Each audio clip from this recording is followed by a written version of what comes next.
Of course, we want you to implement the skills test as part of your interview process and bringing on your next Apex player, because the reality is you're not going to find unicorns. You're going to train them. And the best way to train someone is to know what they already know. So why not do a skills test? Why not adopt this philosophy? Why not help you, help them, and create that win-win situation, as we mentioned? That said, how important is this stuff?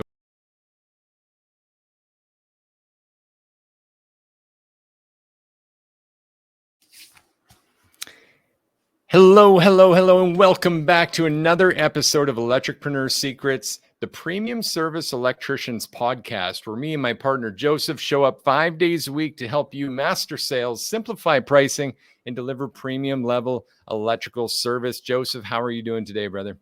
Man, I'm doing great. Believe it or not, the windows are open today, and it just doesn't feel so good to have like that fresh air blowing in on a nice fall day. Like it makes the whole house feel a little bit more alive. Absolutely. But it's also feeling a bit cold, and I'm north of the border, probably a little chillier than you. What's the temp there today?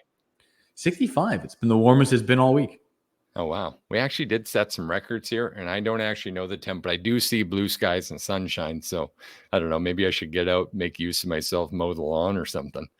It's a good way to do it. Yeah, man. Otherwise, I'd have to agree. It's fall. That means it's the season of toques and shorts and flip-flops in Canada. That's how we roll around here. I think what you mean is the season of apple cider donuts, which is the apex of fall. Yeah, there we go. Yeah, man, leaves are changing. Things are good. I cannot wait to dive in some more from where we took off yesterday, which was more on the soft skills, the service side of testing your next service electrician and making sure that their values are in alignment with that of your own, so that you know it's worthwhile taking a person to this level, more the skills test side of it. Are you ready to jump into that today? I'm down. Let's make it happen. Awesome, man. Awesome. So yesterday we covered a few different questions that were really, again, on the soft skills side, but it was, if we could recall and just review that quick, there was make sure they're not going to take side work and that they value your work. That's 100%. There was how to actually state your case if you felt your work was perfect, but the customer felt in opposition to that. Correct. And then we covered if the customer won't even let you in because of this price value objection, which we know so many techs are facing. And this is a common thing because maybe their cousin's uncle's brother was an electrician and told them that it shouldn't cost that much. Yep. And that one was particularly special because I always felt that if they're willing to defend the team, or at least willing to take a stab at it, like it doesn't matter if they have the right answer. It's, are you willing to defend your company? Would you at least try? Right. Someone who's willing to try is always the person you want on your team. I love that. And before we get too deep into today, I just want to reaffirm, say this one more time: hire for attitude, train for skill. That's why we started there, right? It's so important because we can't really train those characteristics. I mean, think about all the inputs that go into that. For example, I don't know if you share this or anyone listening shares this. I fucking hate to impose on people, man. I hate it. You will never, not in a million years, catch me walk into someone's house with my shoes on, for example. Yeah, that makes sense. Why? Makes a lot of sense. There's the common disrespect piece, but there's also like they would have more cleanup to do. You will never catch me go for dinner and not clean up after myself. I can actually speak something that you did that I love about you was the last time you came over my house and you made that awesome breakfast. I remember having to fight you to clean. Like I was like, let me clean. You're like, no, I cooked, I cleaned. I'm like, no, you cooked, you don't clean. And I remember us literally arguing about it while our wives were just standing behind looking at us like, just fucking clean the pot, both of you. You both clean. It's all good. You know, there's two sides to that though, right? I'm down to hear yours. There's like, no, there's two sides to even my side. And that is like the respectful, I want to serve you side. Don't want to impose. I don't want to come in your house, eat your food, make a mess, and then leave you to clean it. That's like cardinal sin. This is no bueno, right? We're on the same page. But also, I don't want to sit there in awkward small talk. Like, give me something to do, man. if I'm just sitting still, then what am I going to do with these hands and my feet? I'll start tapping or picking at your table or something. Like, I I need a mean, job, brother.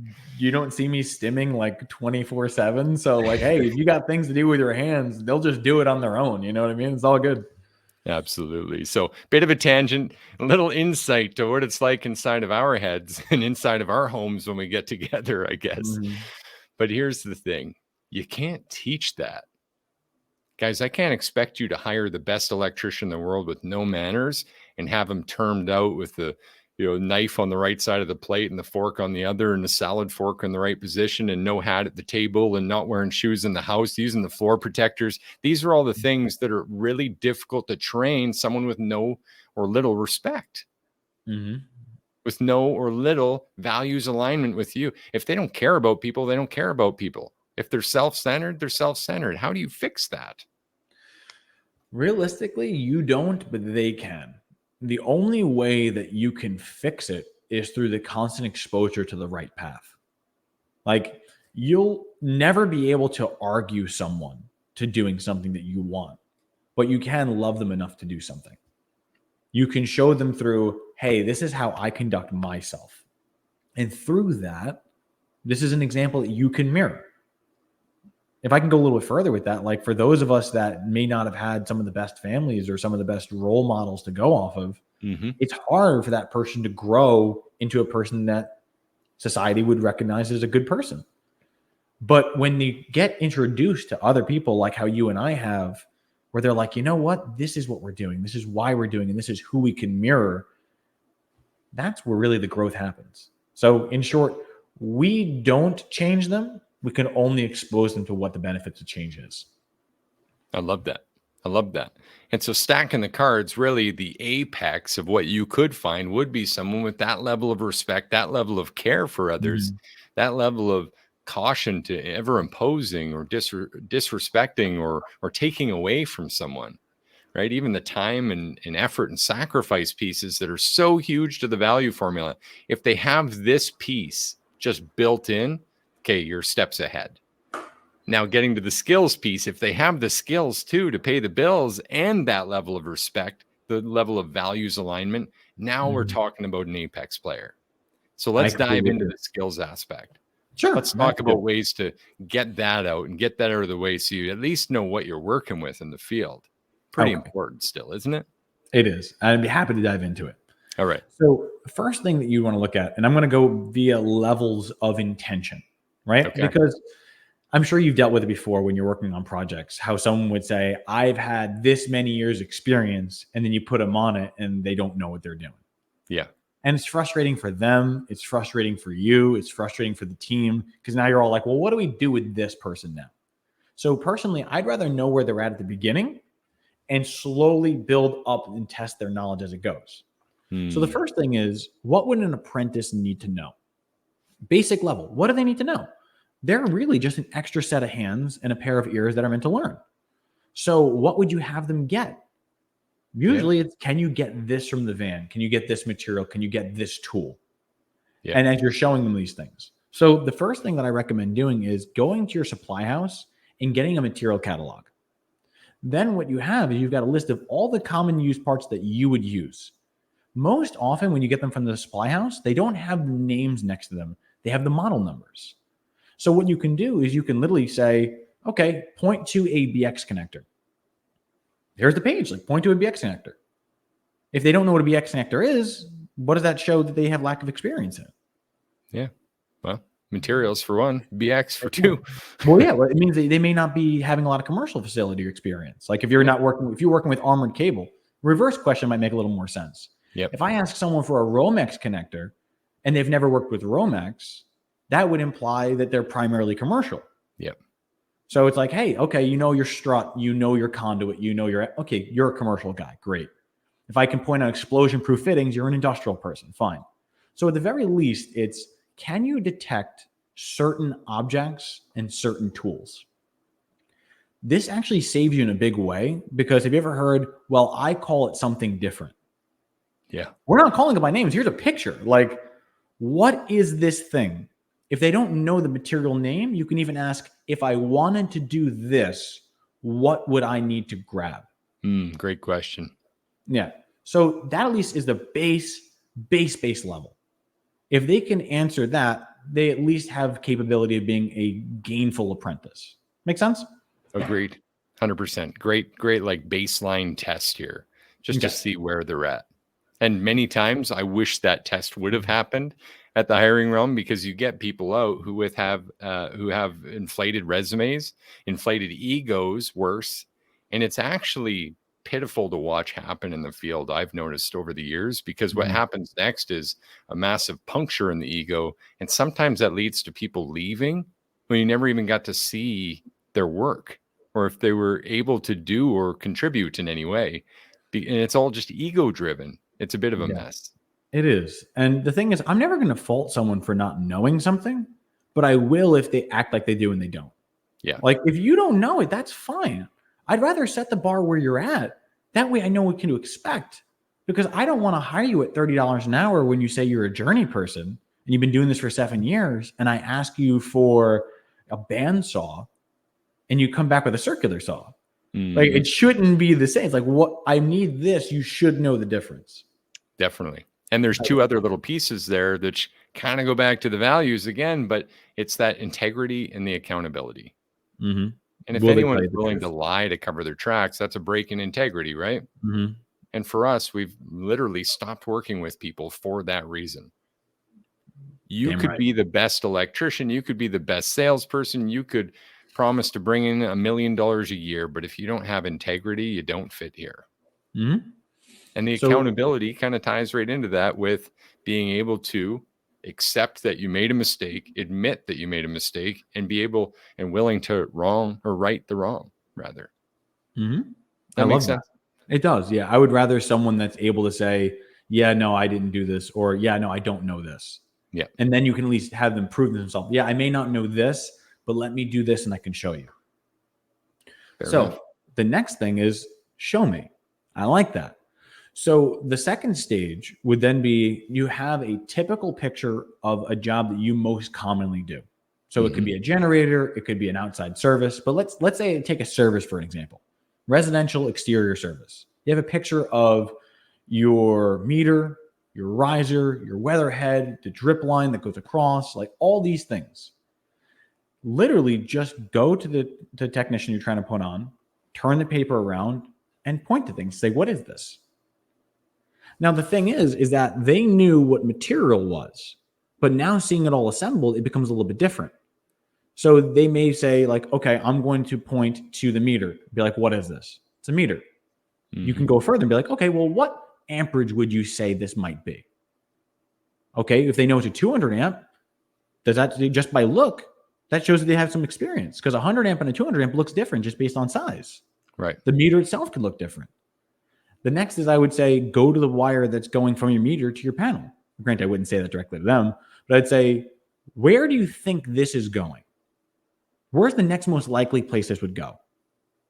They might say, they could say anything. They could say sub panel, they could say main panel, they can say it's going to a splice or a trough, or okay, they at least have a general idea that this is feeding something. Yeah. Great, got it.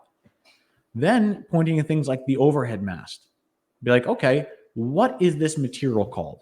What is the name of this? What is this doing? You can go even further and be like, how close to that window should it be? Like, it depends. You can always test them based on the level that they're demonstrating. And then a What I little like bit, about this, if I can just say, is like violence. there's not even a training center involved at this point. You found a Mm-hmm. way to put it on the page and just test knowledge, Mm-hmm. but the knowledge being tested really is a thorough display of how much experience they've had with it. Correct. Because that's why it's better to do the jobs that you most commonly do. Because let's say, sake of argument, they're a commercial person. They've got 13 years of commercial industrial experience. Mhm. And then you take them to a main service. They may not know 12240. But if you were to say line to line, what am I talking? And they came out with, well, okay, this could be 480, or this could be 280, or this could be 277. It's like, Yep. okay, at least they know something. They gave you something that explained where they thought it was. It's like, no, remember, this is a house. We're not Yep. feeding a residential house with 277. Like, sorry, but it's close. You're getting close enough. But for me, in a residential situation, I would always ask, what is the voltages between the two lines? Mm, Because it's like, okay, if you were going to judge and say, what's the average voltage coming in to this service? yeah. 240. Great. Line to line, what are you getting? Line to neutral, what are you getting? Yeah. I just feel like that really allows them to see what I'm working with, getting them tested a little bit further, and trying to point out whatever gaps there might be. Yeah. I mean, it's also the basis for troubleshooting. Mm-hmm. If you don't have that solid information, I mean, right there, it's not only telling you, and maybe I'll back up and even say it's not necessarily a like hire or don't hire. It's just an understanding of where this person's at and where they would fit Mm-hmm. in your hierarchy of needs within your business. Maybe at that point, okay, well, you'd be suited to work as an installer under direct supervision for a little while until you demonstrate competency at this. We can actually even mix it up even further. Sure. Imagine someone coming in and having every material figured out. They know everything. They're like, yeah, I know this. This is a gas-proof fitting. This is explosion-proof fitting. This one is your weather hub. Like, they had everything down. Yeah. But they couldn't name the voltages on a residential service. That may mean you've got your parts manager right here. This is the guy. Like you don't know. He knows all the parts. How does he know all the parts? Oh, I used to work behind a shop. I used to work behind the desk at the supply house. I know what these things are. I know where to get them. Okay. That's a skill that we didn't know that we had, but now we know. So maybe I don't put them in the position I thought I did, but I take the resume. I say, you know what? When we're creating our warehouse, I know who I want to use. Mm. So it just opens another opportunity as well. Mm-hmm. Just joking. I said, what an insult to an electrician. I came here to be your lead sales tech and you're putting me in parts. Well, I mean, you know what? You go where the people's skill is. You know what I mean? Like if you wanted a job and I said, you know what? I'm posting this one, but I see that you're actually fit for a position I'm not listing right now. I think that you'd be a better fit here. What are your thoughts? Yeah. It's like I could pay a parts manager higher than I could pay an installer based on skill. Like if you could run my entire thing, order all my material, get everything prepped, store everything in bins, clean out the vans, versus someone who's a year one apprentice on an installer, that person's going to get more. Yeah. So if anything, it's not harmful. I've been on the erring side of this where we've tried to make too much use of every person because of the shortage and the demand for help, again, with relativity to more construction and project stuff. Mm-hmm. And what I can say is that where our beliefs lie and what we encourage for everyone to do is to build this staff journey. Just like you map out your client journey, your staffs have a journey too, right? You've got to create, as Tommy Mello would say, a win-win situation, which really comes from 7 Habits of Highly Effective People, Stephen R. Covey. Mm-hmm. You got to create win-wins for people. That's how you have long journeys together. When we can both see light at the end of the tunnel, here's our needs, here's your needs. Where do they meet? This person, even if, and in considering what I said, to insult them with a parts management position, you have a good understanding of why here, and they should too. It's demonstrated. Mm-hmm. The areas that we need for this currently, you're not quite demonstrating competency in, but you demonstrated above average competency in these areas. That's why you fit there. Let's build a journey on how to get you back to where you want to be, and where ultimately I'd love you to be too. Mm-hmm. We're just not there right now. So here's the training. Here's how we help. Here's someone that's good in that area. You could train with them too. Cross accountability. Within a year or two, maybe they are the perfect fit for that position. And even if you don't hire someone today, I think this is a massive takeaway for anyone in this position. We shouldn't be shy and we shouldn't be afraid to give people this little journey, this little path to getting where we want them to be. Because your business is going to be around for how long? 1 year? Probably longer. 3 years? Probably longer. 5, 10 years? Most of us are looking towards a legacy, aren't we? That's the goal. So shouldn't we not discount people? Shouldn't we treat them like a prospect?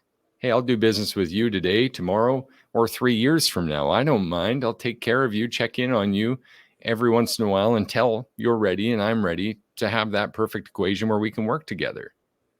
I love and that. If someone took that advice from you, if let's say they failed the skills test, you gave them that solid advice. Hey, what we need right now is this. And they took those steps seriously and came back in 4 to 6 weeks and aced that test with you. That would be What would that someone say about that person? that's a person that we want to bring on immediately, because that shows not only do they have incentive, or primarily I want to say initiative, they have more initiative, they have a passion, they've got a dedication, they have a discipline. Those are all key characteristics of Apex players. So you may not have all the knowledge now, but your desire and aptitude of actually finding the answer, all right, that's an employable skill. I'll take this person on. 100%. It's like challenge accepted. I'll be your mentee. Mm-hmm. Gave me guidance and I ran with it. Ooh, there's no better proof of a great coach to player. Mm-hmm. Incredible. Anyways, I didn't mean to tangent us that far down the rabbit hole, Joe. I know you got another one for us. Yeah, I was going to say, as long as we got some time. Yeah, man. Let's hit another one. Skills test. What do we got? Skills test. So the next thing that I recommend for skills test is for those of us that either have training rooms or want to have training rooms. Now, there was a lot of situations where we didn't have the space for a training room, but we could dedicate a wall to it. Now, what my former partner and I decided to do was we created almost a false scenario where you would have a recessed wall with everything sheetrocked. And in that wall, we had a sub panel feeding to outlets, feeding to switches, feeding to lights, and all of them was wired behind the wall. But what they didn't realize was on the other side of the sheetrock, we had hidden splices in those enclosures that ran up the ceiling, hidden into our office to a switchboard. And when everything was in the up position, everything worked normally. But you can turn certain switches to create shorts within the circuit. And what that would do is we would say, okay, let's test this person's level of skill. Basic level of skill is, can you resolve this with it currently working perfectly? Do you have an understanding of what's going on? Do you know what voltages you're supposed to see? Do you know how to make splices? Like bare minimum. But if you wanted to test someone from a service perspective, you flip a switch. Now there's a short and they can't open a wall. This is like a home. I'm not just going to open your wall randomly looking for a short. We got to determine where it is. So I would look for someone to say, okay, this is working. You flick the light switch after you change the outlet and now it's not working. What happened?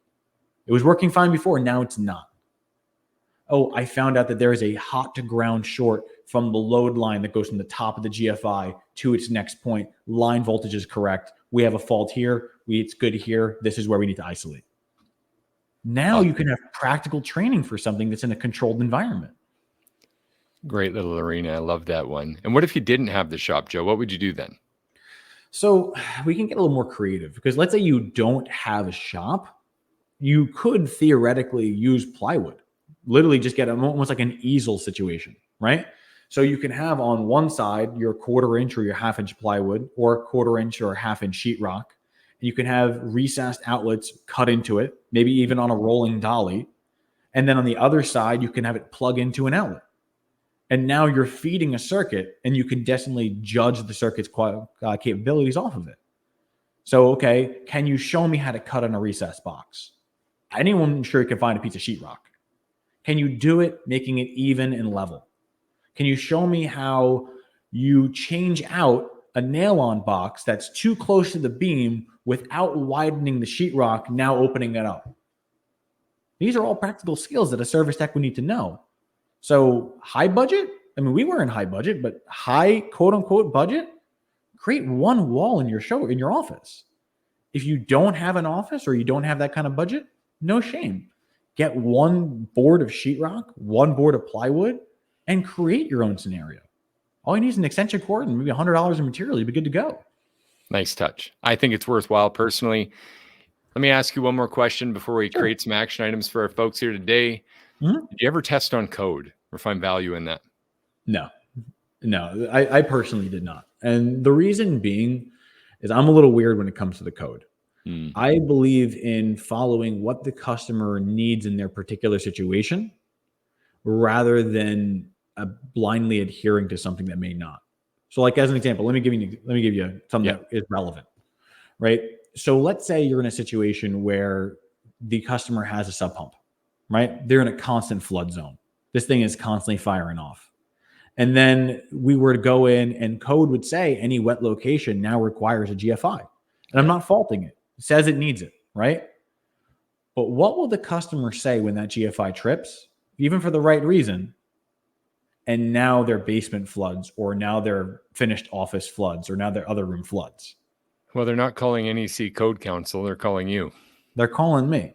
And I'm the one who has to eat it. And how happy are they going to be when I say, well, we followed everything to code standards. Everything's great. No, it's not. My basement fucking flooded. It's not great. And you were the last one here. Yeah. So code is good. It is good to know code. It is good to be able to apply the code. But it's more important to know how it serves the customer and where and when it needs to be bent.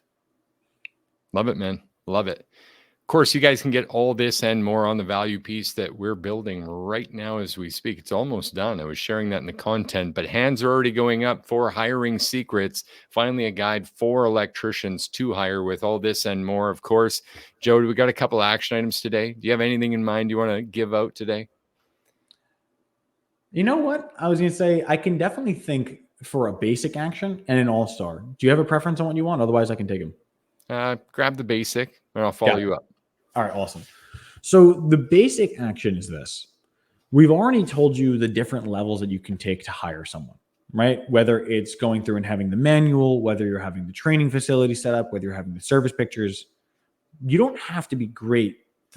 You just have to start. Like, you just have to start somewhere. Right. So for the basic action, can you go the next time you're at the job you're at right now? Can you take 10 feet back and take a picture of it? If you just did that on every install you did this week, you technically could have 7 installations you could test someone off of. And then from there, they'd also see your level of quality at the same time. So if you're not worried about designing this long and elaborate training, 7 pictures, 5 pictures, and 1 material brochure. That's the floor. It can't get any more basic than that. If you at least start there, you'd be able to take these steps and properly apply them. Definitely. Let me add to that all-star action. Of course, we want you to implement the skills test as part of your interview process and bringing on your next Apex player, because the reality is you're not going to find unicorns. You're going to train them. And the best way to train someone is to know what they already know. So why not do a skills test? Why not adopt this philosophy? Why not help you, help them, and create that win-win situation, as we mentioned? That said, how important is this stuff? And what Joe just said, taking pictures of your work will not only serve you in the interview process, but if you really put that into good order, it'll also serve you in your sales to work order installer process, where you're then doing the handoff with people to finish jobs given the expectations that were already laid out and paid for. If that's not important, Joe, what is? I can't say anything else, but there's actually one other way you can spice it up. All right. One other way. I was going to say, just based on what you're saying, if I could just sprinkle some salt to it. Yep. So if you get in the habit of taking pictures of every install you do, theoretically, you could also create your field training guide. Because if you have every job I've done has a finished product of what it's supposed to be like, you now have a standard that your team can follow. So after 1 year, imagine 1 year of pictures. You can say either this is before and after, and now it's a marketing piece, or you can say this is now a starting guide for our field installation manual. This is what it's supposed to look like. Definitely, man. Speaking of starting, you don't have to be great to start. You do have to start to be great. Taking those pictures, building that guide, building those folders, having this process, all of it just takes action. If you'll take action today, you'll start seeing the impacts of this in the near future, guys. So thanks for joining us. This has been another episode of Electricpreneur Secrets, the Electricians podcast, episode 176, the skills test. Headed steady for 200. Keep coming back for us. We'll keep coming back for you to help you master sales, simplify pricing, and deliver premium level electrical service. Thank you, Joseph Salesbot Lucani. See you guys again tomorrow. It's really my pleasure. See y'all soon.